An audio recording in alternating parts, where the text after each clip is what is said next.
Hello. I am making a video here as I am sitting on a tree log, and this is the tree with the name Douglas fir. And a while back in the winter time, the storm pushed the tree over because the tree was already leaning very much leaning, and we were worried that the tree would fall over and fall on our baby dog or on us. And so this happened while we were at the other house. So we were very lucky that this happened while we were not here. And I knew that it was just a matter of time until the storm would push the tree over. So I am sitting here. You can see this here. One has already trimmed some off, and most of it is under that tarp. We're gonna take the tarp to the other house, and beautiful Douglas fir that was standing here, and people had put this terrible wooden swing on the tree when the tree was young, and onto another tree next to it. And the other tree, when we came here, I think the other tree was already completely not alive anymore. So, and the swing was still hanging on both trees. And so the first thing we did is Paul logged that dead tree and took the swing off. And then the Douglas still had some of the chains in there, and we took that off. And I tried to fix the bark where it was the bark. He had bark rot on the bottom because of the stress. People need to know something. A tree is alive, okay? You can't just put some heavy swing on a tree or bolt something into a tree. That is a live being, okay? A tree is a living being. You cannot nail or hammer something into the bark or onto the branches. Don't do that. That's not a good idea. So a tree is the perfect example of decentralization of self. The perfect example for that. And here is the Camellia japonica Professor Sargent. Yes, I still have to pick those. They are amazing. I already made a tea the other day with those, with the flowers. This is how the leaves look like. They're very thick and waxy. There's a wax layer on it naturally. Very amazing. These are absolutely amazing flowers. They have a very light scent. A very light scent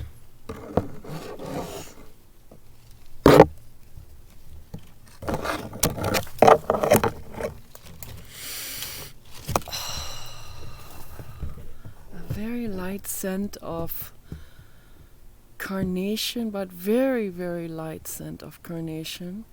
I don't know, I don't think they're very closely related to carnation, but they look a little bit like carnation, and interestingly have a very similar scent to carnation.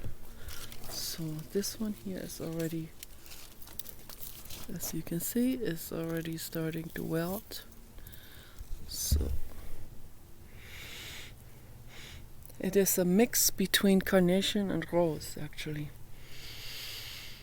Very nice, very, very mild scent. And these here, they actually have an anti-carcinogenic, antiviral, antibacterial, antifungal, and even anti-nuclear bomb activity. Well, I read on the researches on the internet, they have so many healing qualities and capabilities. You have no idea. I mean, also psychological, energetic, karmic, metaphysical. They are, and that's the most amazing thing that I read. They are, when you eat them or make tea with them, they have a counter effect, like a healing, balancing effect of nuclear fallout radiation in the body. So unbelievably amazing. And so does clay, like earth clays have that too. So it binds it and makes it safe for your body. Really, really something amazing. Look at this amazing tree. This is such an amazing tree. This is a spruce. Here.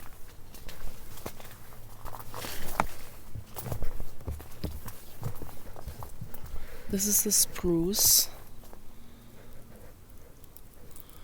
The needles, they come out all kind of like circular.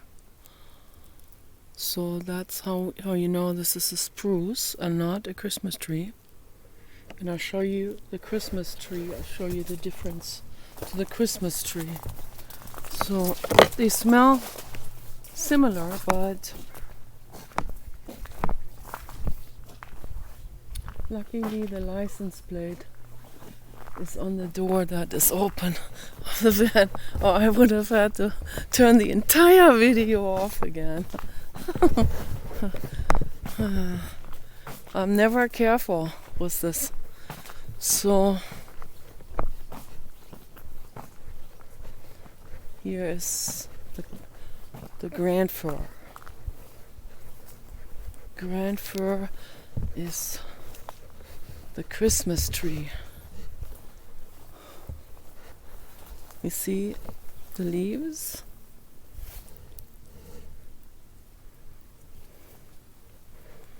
Leaves needles, really, you know. So the needles, they come out sideways like this, like a feather.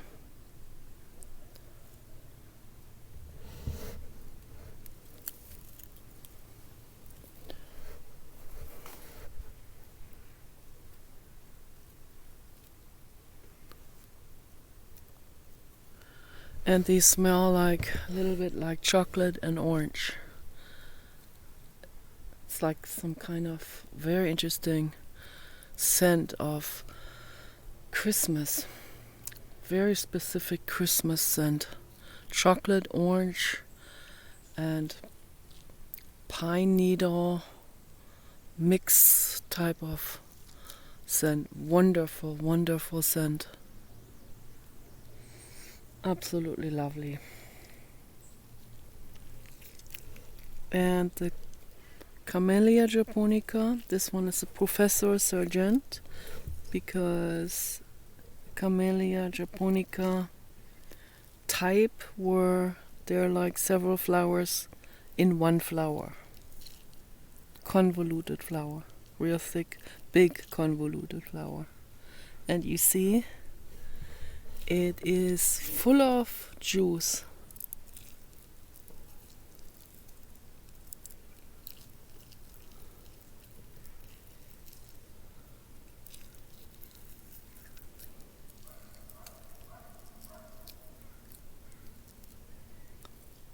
Camellia japonica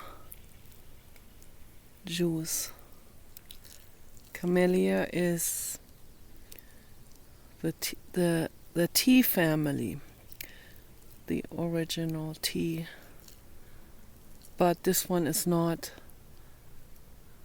the same type as the Camellia sinensis, which is used for making black tea or green tea with.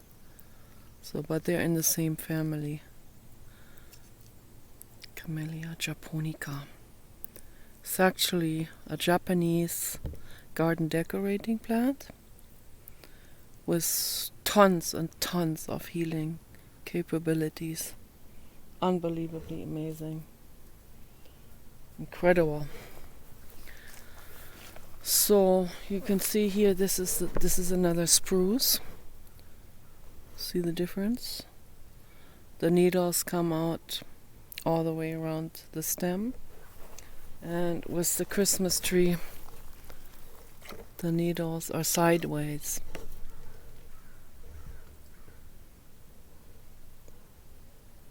Like a feather. And they have quite a bit of a different scent. So I'm gonna pick this one here and compare it. Yeah, this one has more like a limonene type of material in it. It has like a citrus type of scent in it. Both of those contain vitamin C, so if you are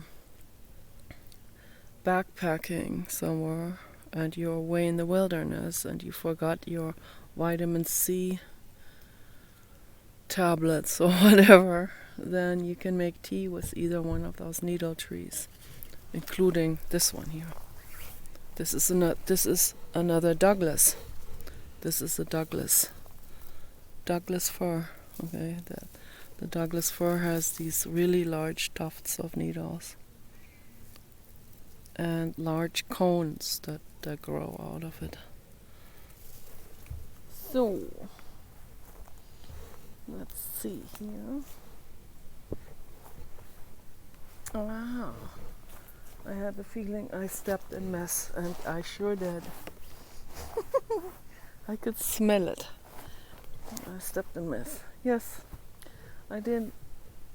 It's not a big deal. I'll wash it off after the video. So, and I have to clean up the garden. So we have to do that frequently. So here is, thank you, granite fir. Here's a little twig of this, the Christmas tree. Yeah, and this one also has some citrus in it, but this one has more like this orange and chocolate smell. They smell similar, but this one is distinctly more in this chocolate orange direction, and has a very particular, very ethereal, amazing resin type of scent. Very nice.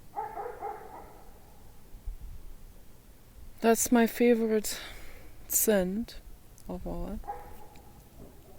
I like the other ones too, of course. The other ones are amazing too. They're all amazing. But this one reminds me of Christmas. So this has a very special memory for me. Very nice. Huge. This is a huge Christmas tree. This is as big as a high-rise building. Oh, look at that. This is humongous. You see the stem there in the middle? The trunk, the tree trunk. If you can see through this Yeah, big tree trunk on the bottom, bigger than I am.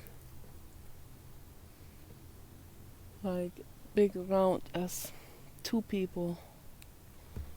And then getting gradually a little bit narrower on the top. And then it's like, how tall is this? Like 100 feet tall, I would say. Something like that. It's a huge, huge Christmas tree. I absolutely love it. And trees are very calming, very relaxing. We need trees. We need every single tree standing. Never cut a tree. These are living beings. They have been here for a long time. This Christmas tree is at least 100 years old, if not 200 years. This Christmas tree even predates Friedrich Nietzsche and Charles Darwin. Okay, so people need to respect this.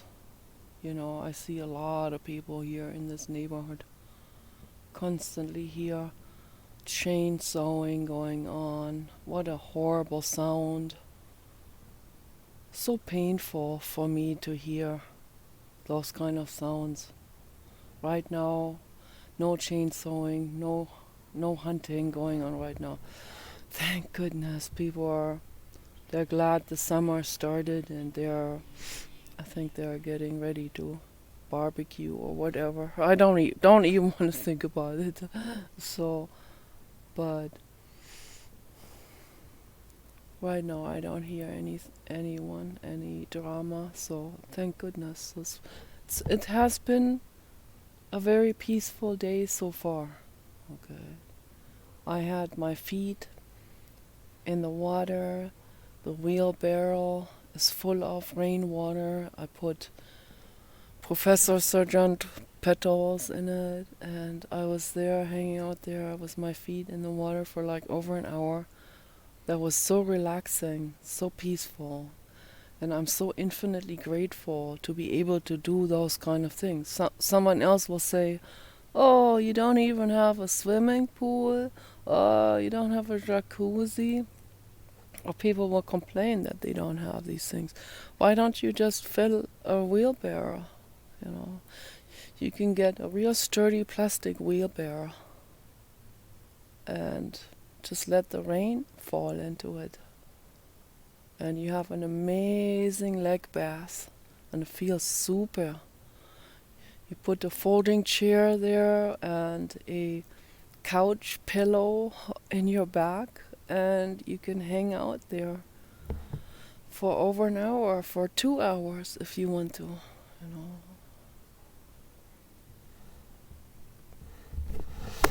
This is so nice. You know, we need to be grateful for those kind of things. You can buy a kiddie pool also. You can buy even like a jacuzzi size kiddie pool made out of hard plastic and fill that up.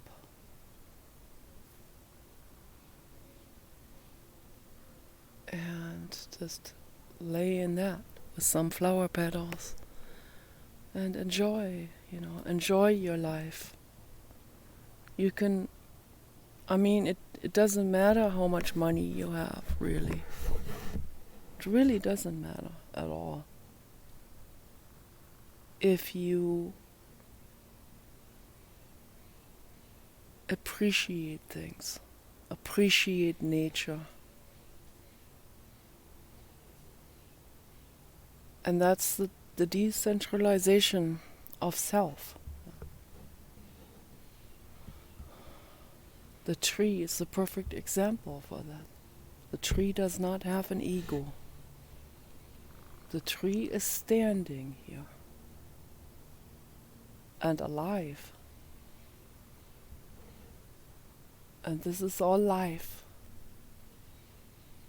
and abundance. Good smelling, amazing, life-giving, lung life-giving. You breathe in the tree. You breathe out that what the tree needs to breathe in. Okay. So breathe in the oxygen from the tree, and you breathe out carbon monoxide, I believe. Okay, so, and that will be going into the tree, and that the tree is using that and recycling that into more tree bark, okay, into a manifestation of material, actually. And by doing that, it prevents greenhouse gases from building up. We need every tree, every single tree standing. Every tree is vitally important for life here on Earth. Every single tree. And Elon Musk wants to inhabit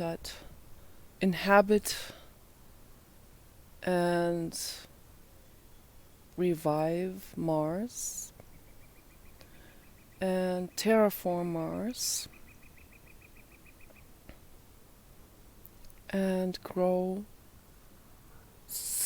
very, very simple mosses in the beginning. And as they grow over the entire planet Mars, then they will release oxygen, not as much as trees, but as a beginning oxygen level. Okay.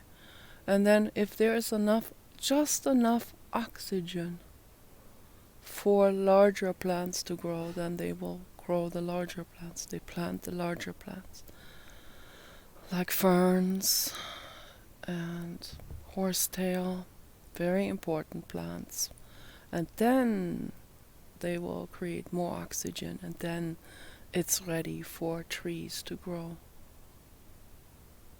And then trees will grow over the entire planet Mars,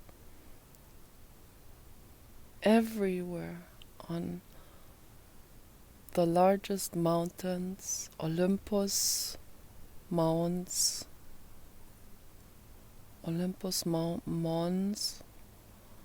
I think is the name. Everywhere, I don't know how high the trees will grow, because then there's not, the oxygen layer fizzles out at some point. So trees need some oxygen, okay, and then they will breathe out even more oxygen.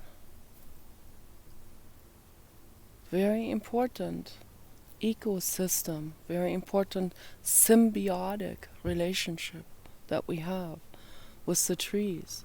Biologically, absolutely necessary, okay, for every living being who lives here on this planet. We have to have trees, we have to have plants. Very important. And also for our food and cosmetic and sustainability. Here are the graves.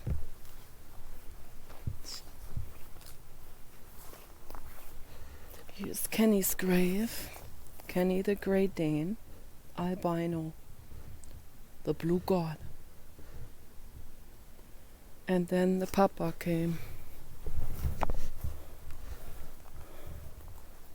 And he sat out next to Kenny. That is Papa Dogs.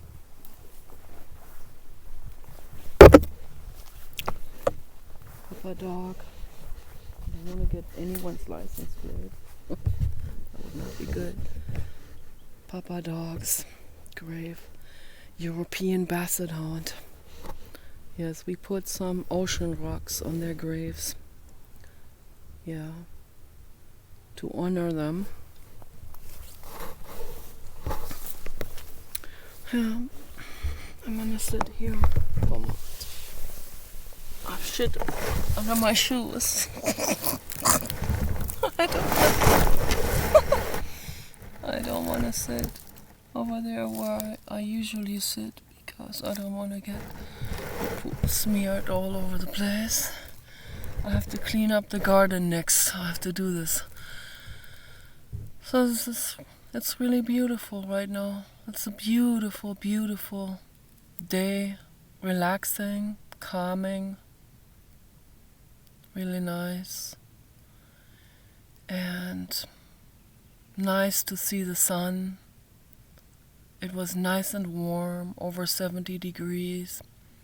Was running around in Hanes boxer shorts and no socks, just with my Croc shoes, with my feet on the grass. Felt so good.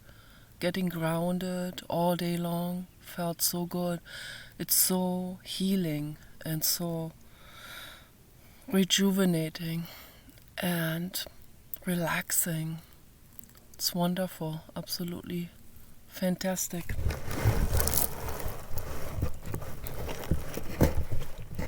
This is the decentralization of self, all the life around me. There's no drama involved. There's no drama necessary. There's no me, no I, no self-idea. Because the self is just an idea. That's all it is. We individual animals walking uprootedly on this planet, we don't need to have that idea of self either. There's no need for it. Okay, it really isn't.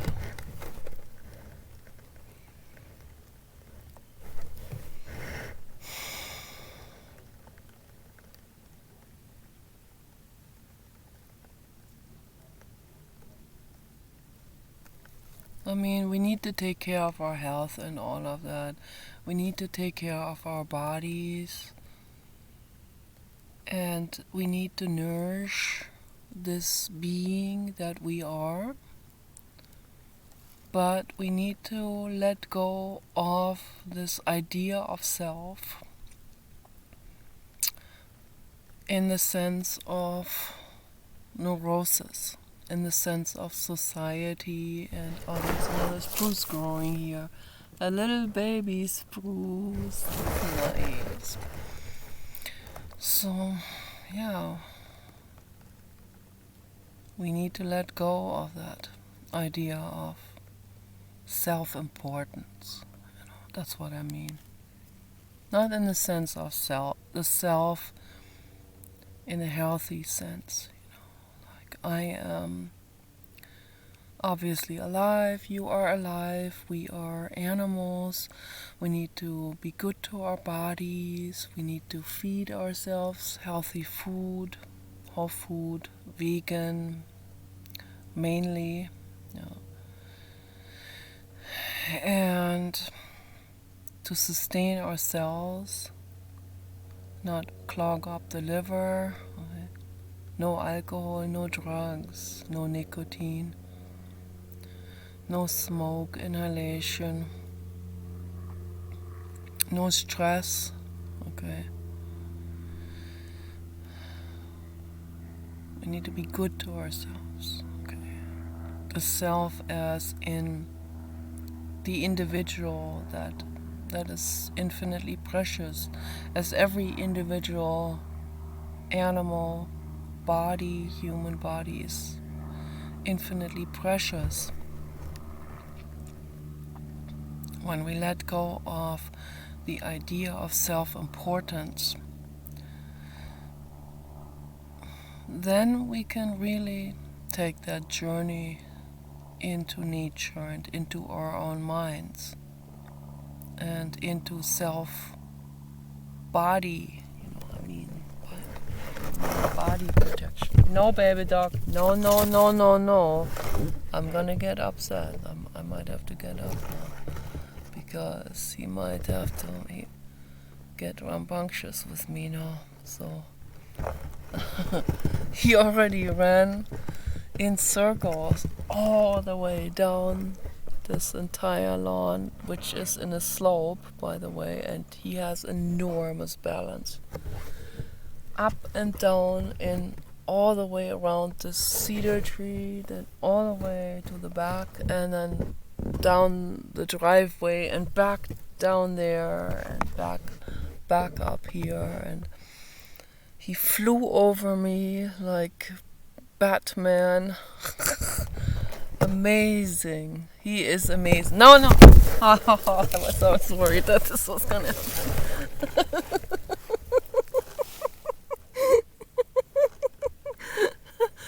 Very, very scary.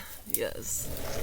So now he's going all the way into a cedar tree. I better get up because I don't want to be ambushed.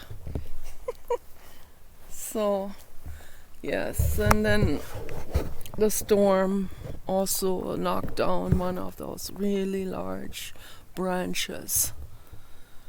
It's still partly attached, but completely dismembered, sort of.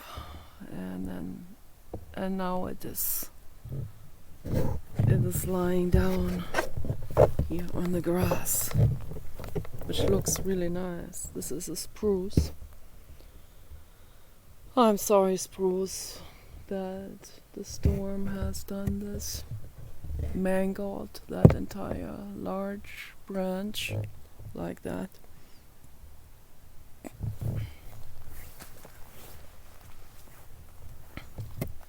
It's really nice here. Here's a dandelion.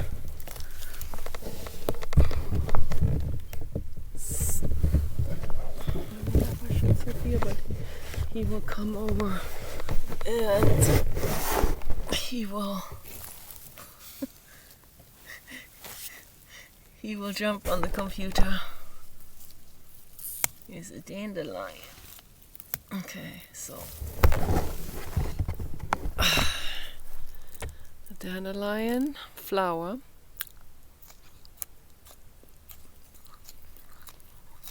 Dandelion leaf.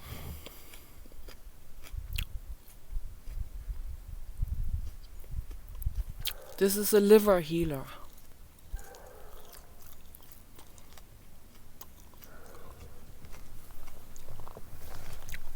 Okay, I'm gonna go back up this way.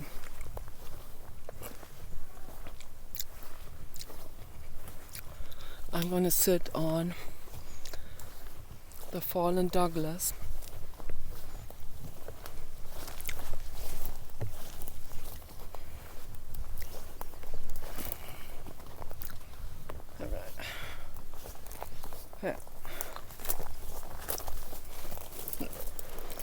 Alright, so he can't ambush me here.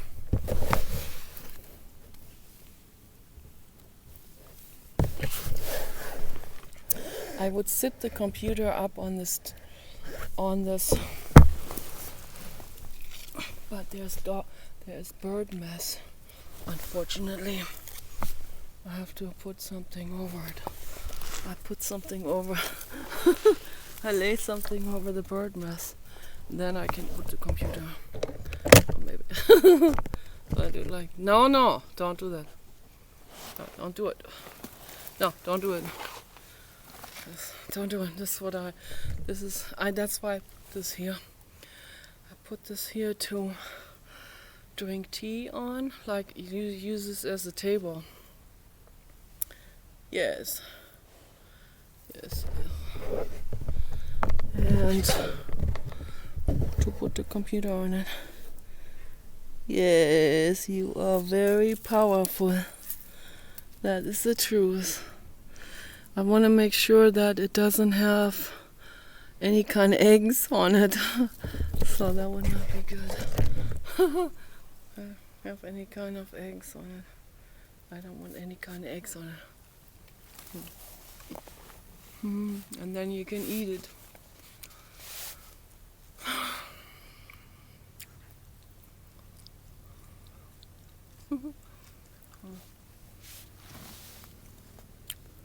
The decentralization of self.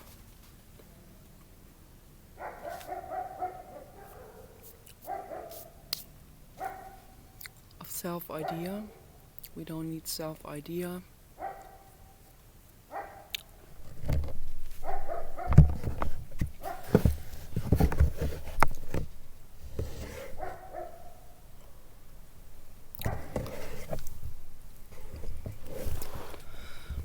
We don't need stress. We don't need to be at a party.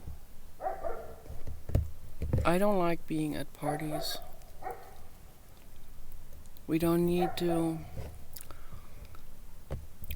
take cocaine or some disgusting stuff like that. I mean, why do people take any of these things? So that they feel more relaxed around other people. When people feel unrelaxed around other people, then they shouldn't be around other people. Then you don't have to take cocaine or any of these terrible things. Whatever it is that people take when they're nervous. I don't want to even think about it. I find party drugs or paraphernalia or cigarettes, glowing rods, or alcohol, or I find all of this so incredibly awful. I find that revulsive, party stuff and party type of people.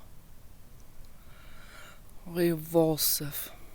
When I see this kind of stuff in the 48-hour crime reports, I'm not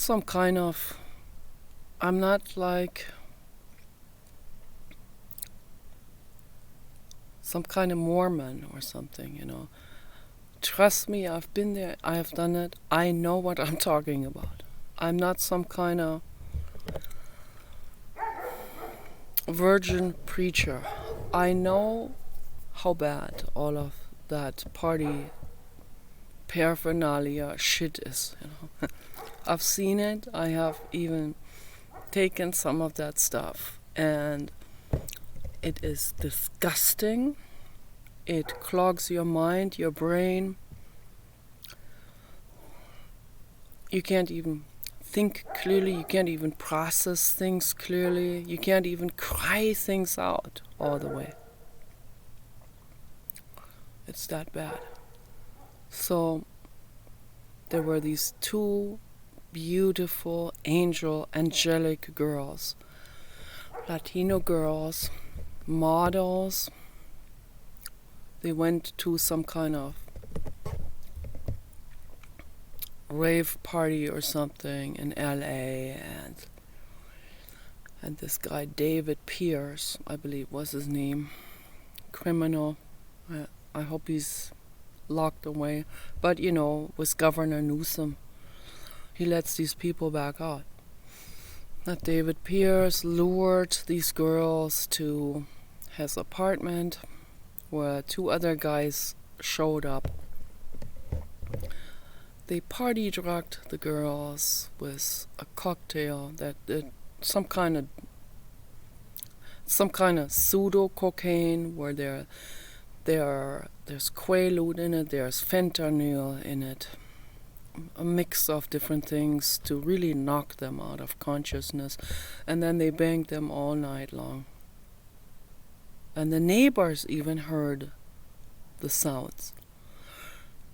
And they thought something was going on. They thought this was not this was not okay. There was some criminal activity going on, and they didn't even bother to call the police, you know. This is really bad. So that's all absolutely horrible. When people don't even bother to call the police. So at some point these girls didn't wake up anymore, and the guys, one was dead and the other one was still alive, barely hanging on. They dropped both of them off at different hospitals, and they said they found them on the street.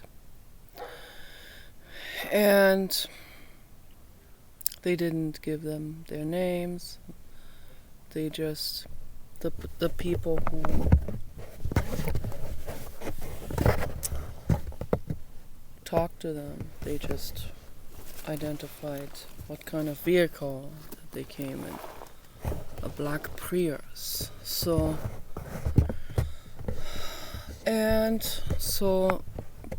one was already dead by the time she was brought to the hospital. The other one died at the hospital. And they were like barely in their early 20s, like 22 or something. They had their whole life ahead of them. One had found the love of her life. She was gonna get married. So people need to know this is one drastic example, okay? Young people need to know that it's absolutely not safe anymore to party.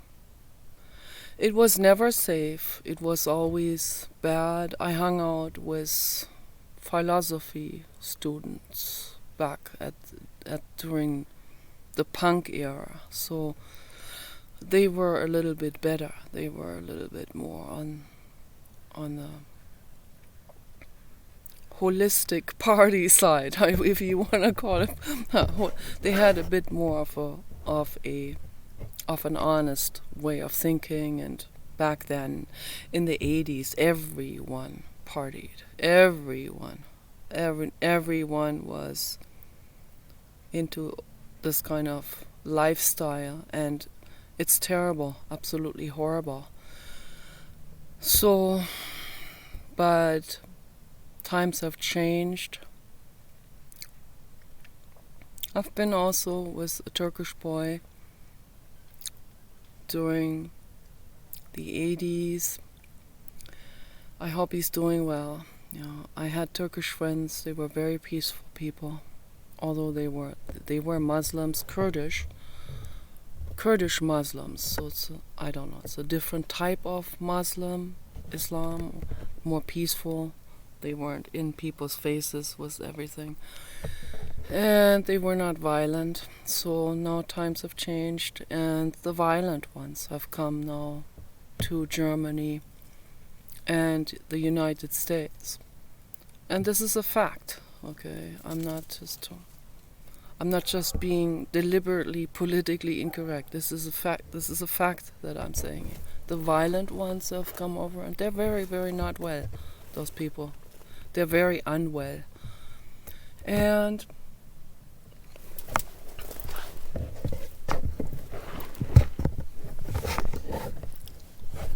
I need to hold the computer in a way where it doesn't bother me. Maybe I should put it back here. I don't know. Maybe like this here. Maybe do it like this here. Okay. So no, I don't like this. I don't know. This is kind of stagnant. I like it better when the camera moves. It shows the trees and all of that. Beautiful, beautiful trees. So times have changed, you know, with immigration. The Western world is not safe anymore. In general, but particularly not when it comes to the partying and parties or clubbing type of life, like night clubbing type of life. Yeah, it's not safe anymore. So, yeah, eventually they caught these 3 guys, but then, Governor Newsom is going to let them back out. It's just what's going to happen. And that one case was that lady, that guy Brian.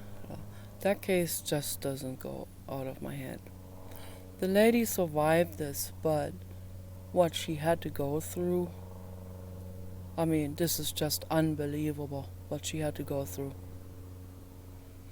This guy Brian, they were friends, just friends. He was working for her and her mother. One night he knocks on her door and says he needs to show her something in the basement.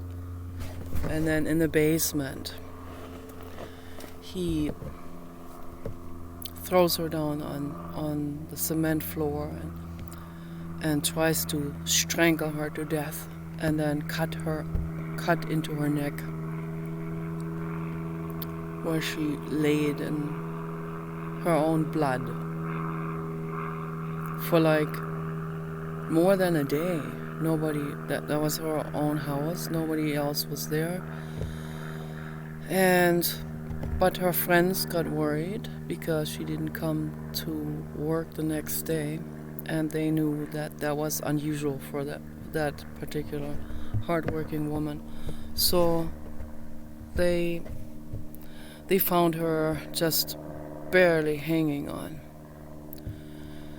and brought her to the hospital, where she was in intensive care in a coma for like 2 or 3 weeks. Her daughter was there every day holding her hand. And then she came into consciousness, and the daughter immediately said, "Mommy, who did that to you?" And she said, "Brian did it." And she told her how he did it. And then the police interrogated him, of course, and they found evidence. They found blood-stained pants in his basement and so on. So then they finally arrested him, and then he didn't know she survived this. So, and then she showed up to the court trial, and he thought that he was seeing a ghost. He got real scared when he saw her, real pale in the face.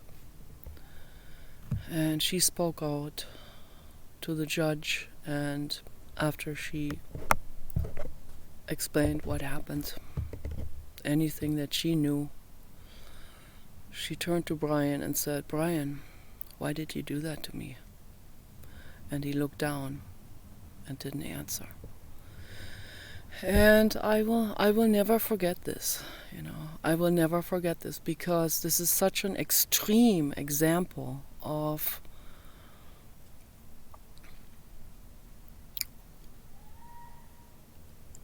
centralization of self. Self-centeredness, self-centralization. That's what self-centeredness is. Like criminal insanity, self-centeredness. That's what that Brian was feeling, thinking. Maybe his whole life, okay? An extreme mental state of self-centeredness. The centeredness, the centralization of the self-importance, the self-idea, the me, me versus you, me, winning, I want to win, anyone who accidentally does this here on the street, he feels disrespected, I may have done that because I'm silly, or my nose is itching, or whatever, and someone like that guy, Brian, will trip over that because he feels disrespected. That's an extreme mental state of total centralization of the self-importance idea. Okay. And when people are far gone on that mind train, okay, when they're so far gone, like that guy Brian, or many other people on the streets in big cities. And unfortunately, I have to say it, Middle Eastern and dark, very dark-skinned people and black people and mixed people are at the highest risk for this to happen. They have the highest incidence of extreme self-importance and self-importance idea mind state. Okay, this is a fact. Okay, but some white people too. So, and it is overwhelmingly more in men than in women with this self-idea and self-importance. And it is society that has ridden itself into an extreme sociological disaster. That's what it is. Even with feminism and all of that, that has not helped any man out there. Feminism has not helped any man. No kidding, right? So, what do I mean by feminism? Feminism is extremely important, right? But the good type of feminism, neither the good type of feminism nor the militant type of feminism has made things better in this regard, obviously, so it hasn't contributed to a conversation between women and men. Obviously, we have to have the good type of feminism. This is very important. I'm a very, very, very intense feminist. I don't want to be misunderstood here by any feminists out there. So, but feminism has not contributed to a dialogue, to a conversation.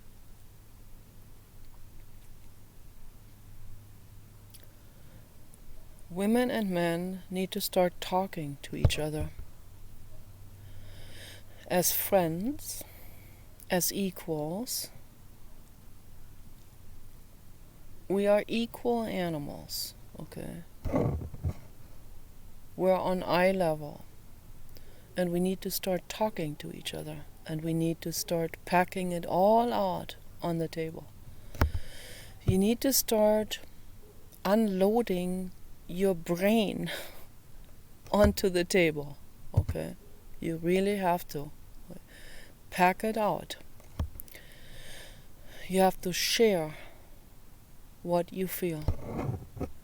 I know this is probably impossible, or feels like it's impossible for most men, particularly for those that come from the darker skin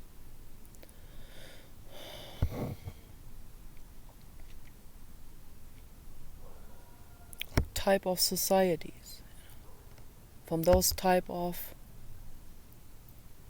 ethnic cultures where toxic masculinity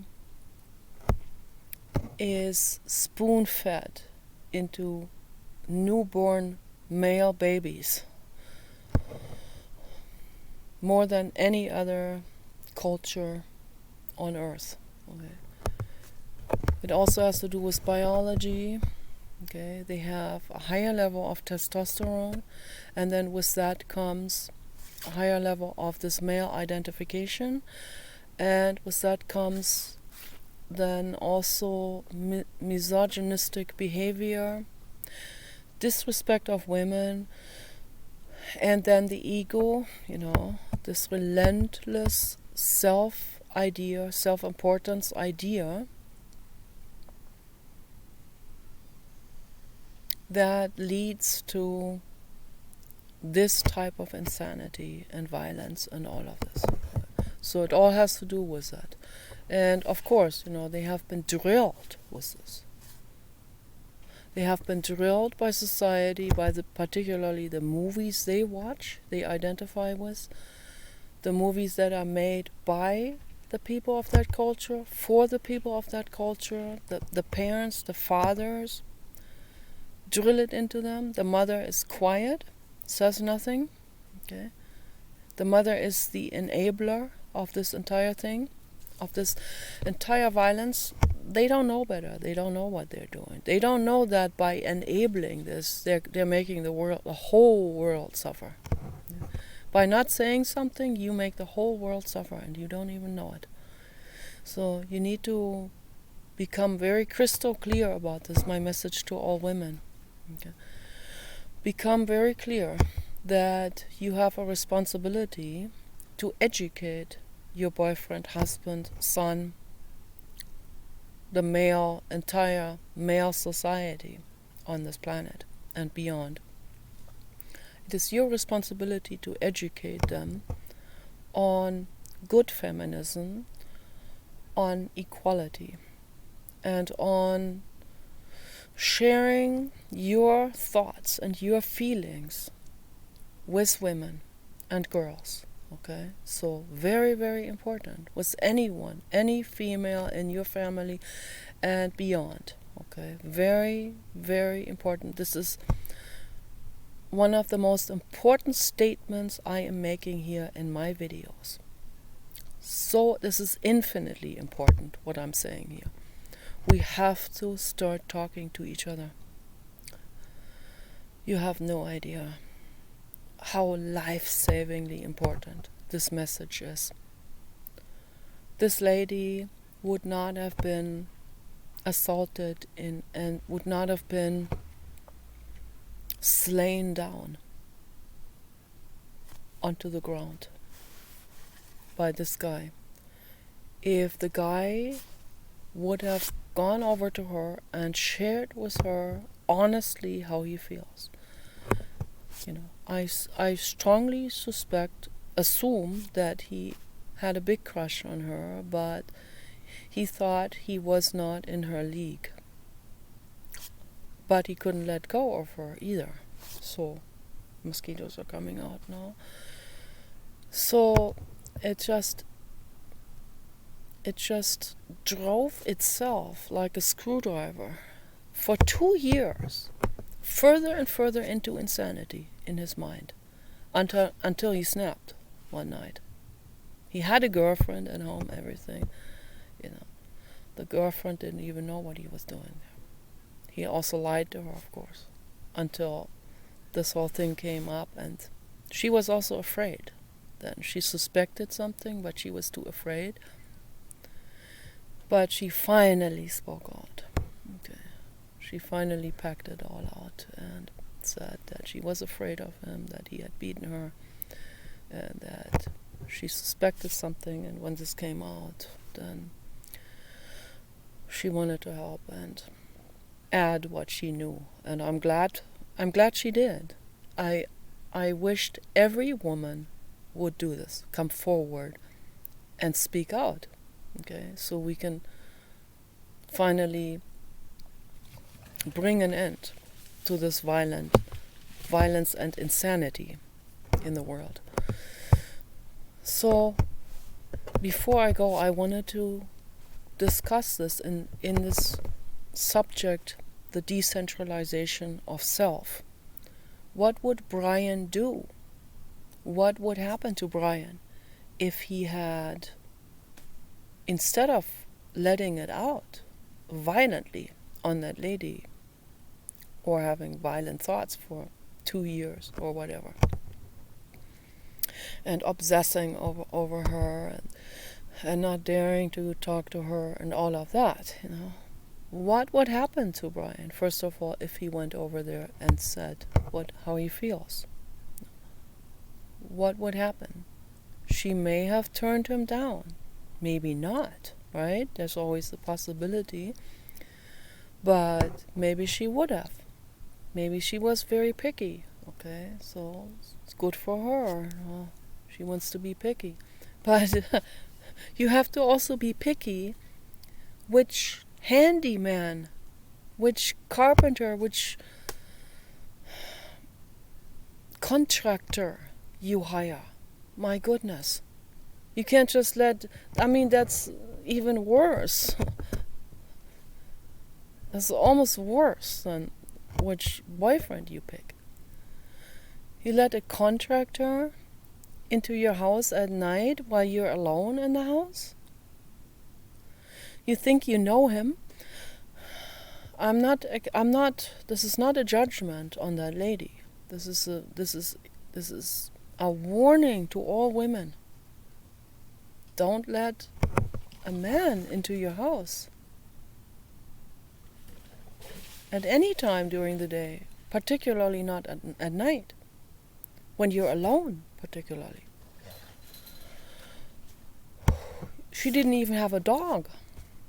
She didn't even have a guard like him. You know what he would do with someone like that guy Brian? I don't even want to go there. Let's not even go there. Okay. Let's save ourselves the goriness of that idea. What? Baby dog. What was Brian? No, I'm not laughing about this. Is not funny. This is absolutely not funny. This entire subject. What would happen if Brian did not act out on her or anyone? What would happen? It's my message, my question to Brian and everyone like him. A hater told me he did that in order to regain a sense of control over the situation. And I'm glad my hater told me this, because that gives me some insight into their brains. So I see that this is really serious, what's happening there in their brains. They feel like they're not in control with a woman. They're like afraid of a woman. They feel like they're... And this is what the worst is. What is the woman gonna do to him, She's like 10 times less strong, physically powerful than the man. Right?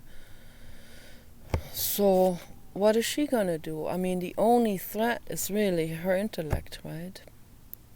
She could reject him. She could be smarter than him. She could know something better. And I know I've already been through this when I lived in Inglewood, California, in an apartment. That the apartment manager guy came over and he was interested.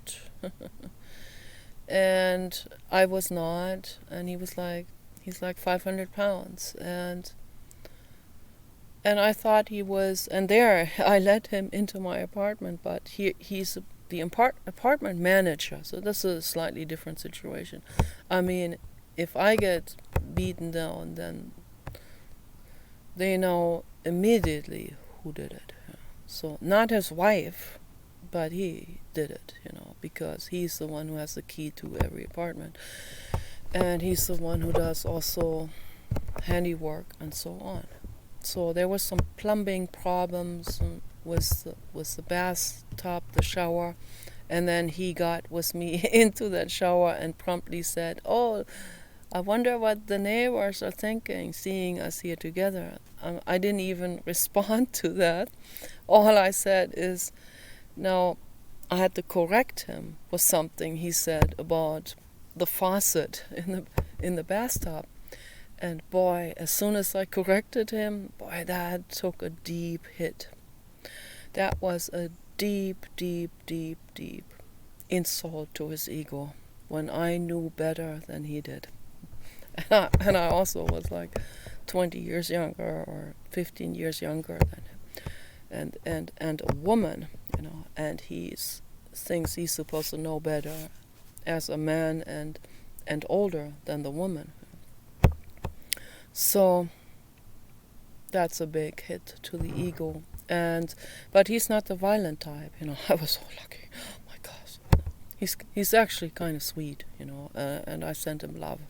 I sent him heart energy, Him, his wife, and his son. I sent all three of them heart and love energy. They're really sweet, but he would not talk to me after that. I'd say hi, and he totally ignored me. Never talked to me again. So, but that's what it does to the ego, But with violent men, they will let it out violently. Okay, so not cool.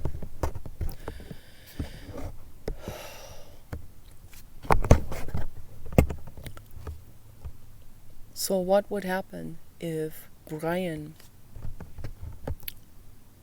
didn't do this? I mean, is it possible for him to not do it? Is there a possibility that he could decide not to act it out violently? What would happen in the brain, in the body, if he didn't? I strongly believe that that guy Brian, or most men, are not capable of making that decision to not act out violently. Most men are not capable of it. They may decide it for a week, right? And then it gets like a million times worse, that momentum of hate. So that's almost like a slingshot then. So just to decide like this, that's not enough. You have to first of all understand bottom up, that not just understand that you're going to go to prison, and in some states you might get the death penalty, or you might go to prison for the rest of your life without any possibility for parole. So not in California. California is like, hello mafia, hello violent people from around the whole world, around the whole globe. Come on here, come on over, Governor Newsom. Come on all over to California. We will treat you good. You can do anything you want and not go to prison. Because Governor Newsom thinks that's not ethical to send a real violent criminal into prison. Well, that's putting a violent criminal in prison is still better than letting him out on the street where he can continue what he's doing. But yeah, I agree that prison is cruel. But that's why we need the crane robot, because the crane robot is not going to put these people on trial or anything. The crane robot sees this is what happened, he did this, he goes over and head bolts that person right there on the spot. Okay? Head bolting is what they do to cows in slaughter facilities. Okay, it's a machine that the cow goes into this, and stands there in some kind of squeeze chute, and then metal bars shoot out from both sides into the brain in split seconds. And the cow is in split seconds unconscious, and the vital signs stop. Okay, so that's not a whole bunch of suffering. The worst suffering is their existence in factory farms. That's the worst part of it. Okay. But that's what the crane robot would do. Head bolting. That's not so bad. That's not unethical. Okay. So we don't want violent people on the street. But my question is, what would happen if, first of all, he would never make that decision to not do it. He couldn't, probably. He's too much in that drive, in that total hatred drive, okay? So, but if he was in a situation where his hands were tied, where he could not do it, but he's still confronted with that woman.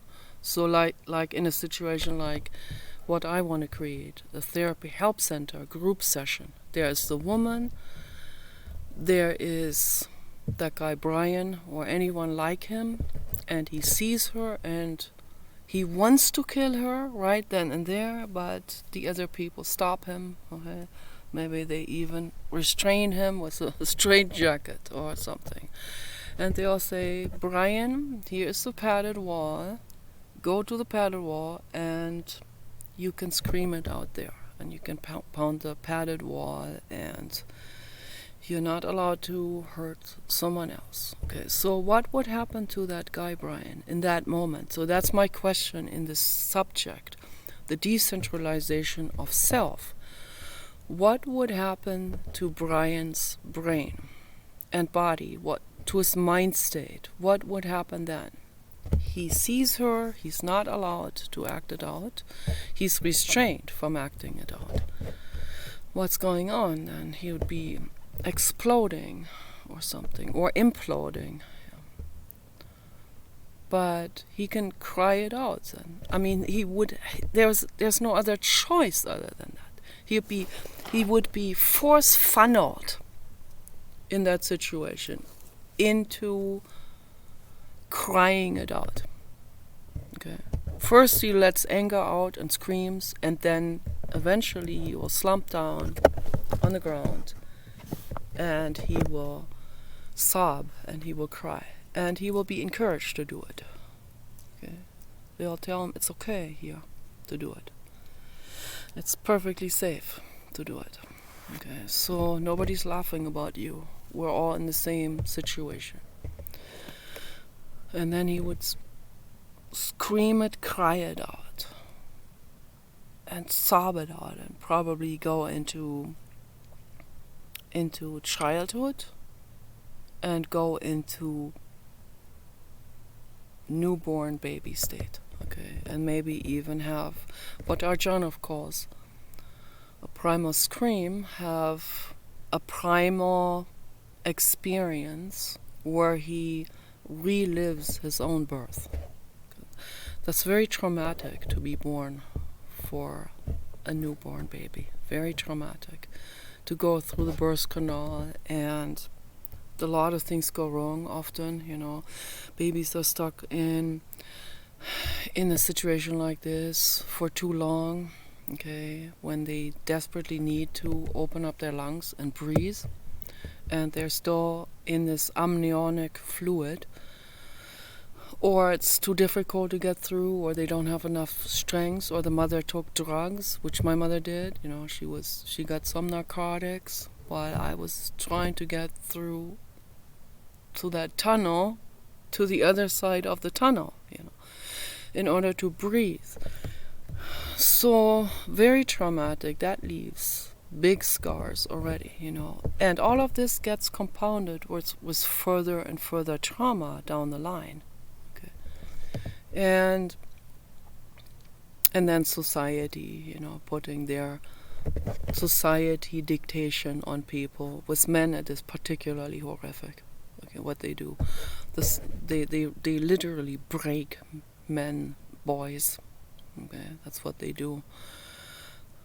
They're not allowed to be themselves. They will get ridiculed. They'll get shamed. They get bullied. They get hurt. They get beaten by their fathers, and so on. I mean, the entire world is against them. As Jiddu Krishnamurti already said. And that's worldwide, not just in the Middle Eastern African countries or India, but worldwide this is happening, just to varying degrees, right? So this has to be healed, okay? This has to come into consciousness. People need to heal this.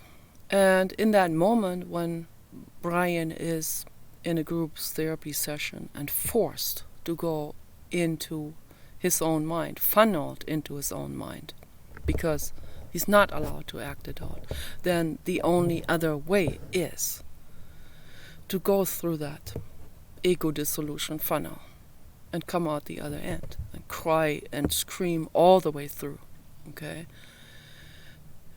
And when he goes through that, he will see and he will experience something that he has never experienced before. He wouldn't even know it existed, which is the decentralization of self.